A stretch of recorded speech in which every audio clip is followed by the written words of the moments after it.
Dear students, today I will take your class on tense. আজ আমি যে বিষয়টির উপর ক্লাস তোমাদের দেব সেটা হচ্ছে টেন্সের উপর। আমরা আজকে একটি শর্ট টেকনিকের মাধ্যমে কিভাবে টেন্সকে খুব সহজেই চেনা যায় এই বিষয়টা দেখব।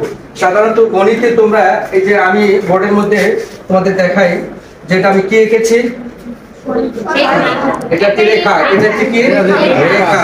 এই রেখার উপরে আরেকটা যদি আমি রেখা এখানে সংযুক্ত করে দিই এটা কি হয়ে যায়, এই হচ্ছে শেখার টেকনিক। এটা আমাদের কিসের টেকনিক?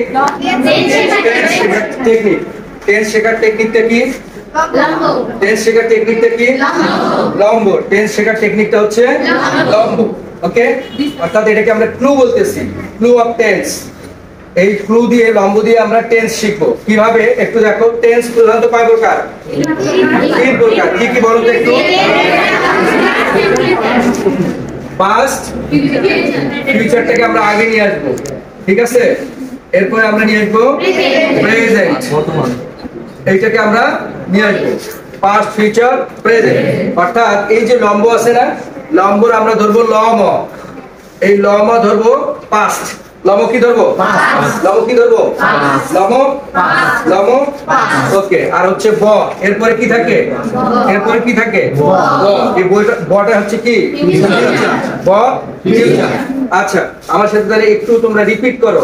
লম পাস্ট, পাস্ট, ব ফিউচার, লম পাস্ট, ব ফিউচার। এরপরে আমরা লম্ব নেই, অর্থাৎ লম ব। এই তিনটে যখন থাকবে না তখন হয়ে যাবে প্রেজেন্ট। তখন কি হবে? প্রেজেন্ট। তাহলে আমরা এই তিনটা দিয়ে প্রথমত তিনটা টেন্স শিখবো।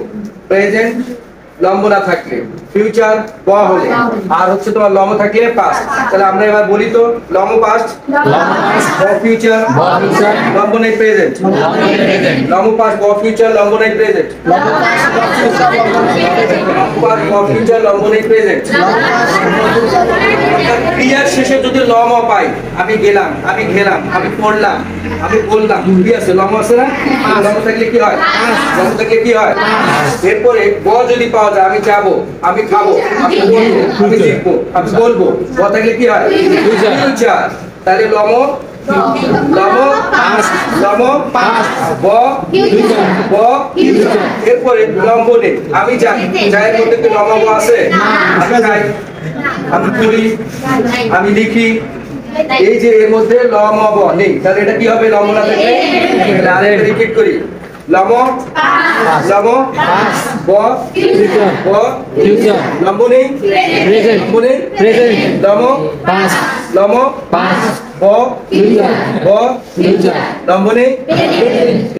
বলতে হবে লম পাস ব ফিউচার লম্ব নাই প্রেজেন্ট, লম পাস ব ফিউচার লম্ব নাই প্রেজেন্ট, লম পাস ব ফিউচার লম্ব নাই প্রেজেন্ট, লম পাস ব ফিউচার লম্ব নাই প্রেজেন্ট, লম পাস্ট ব ফিউচার লম্ব নাই present. Okay, stop, please please keep silent.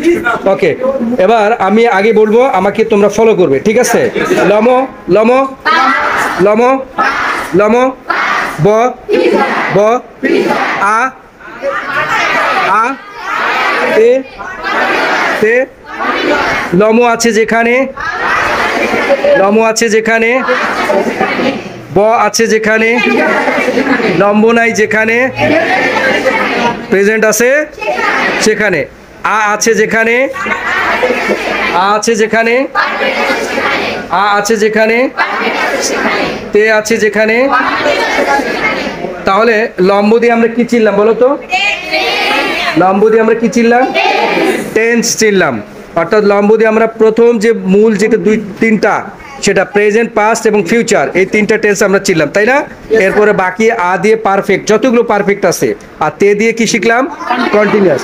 এখানে একটা কন্ট্রাডিকশন তোমাদের মধ্যে তৈরি হবে, সেই কন্ট্রাডিকশনটা একটু বলে দেই। কন্টিনিউয়াস তো দুইটা আছে, প্রেজেন্টে দুইটা কন্টিনিউয়াস আছে না?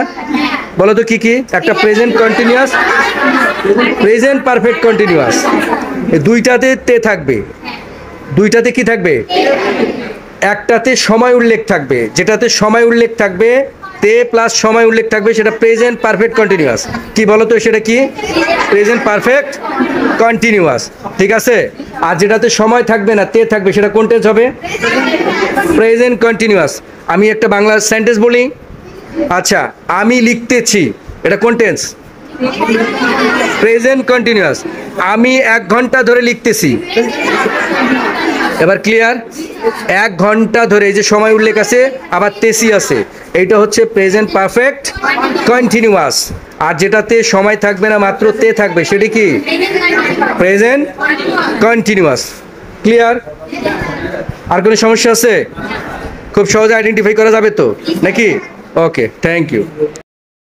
Past, past, future, future, future, present, present, present, past, past, future, future, present.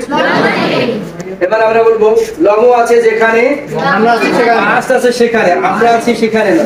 লমো আছে যেখানে, লমো আছে যেখানে, ব আছে যেখানে, লম্ব নেই যেখানে, লম্ব আছে যেখানে, ব আছে যেখানে, লম্ব নেই যেখানে,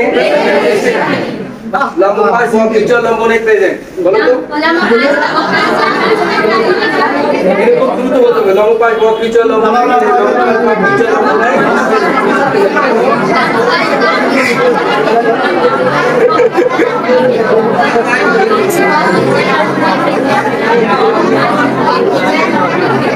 আচ্ছা,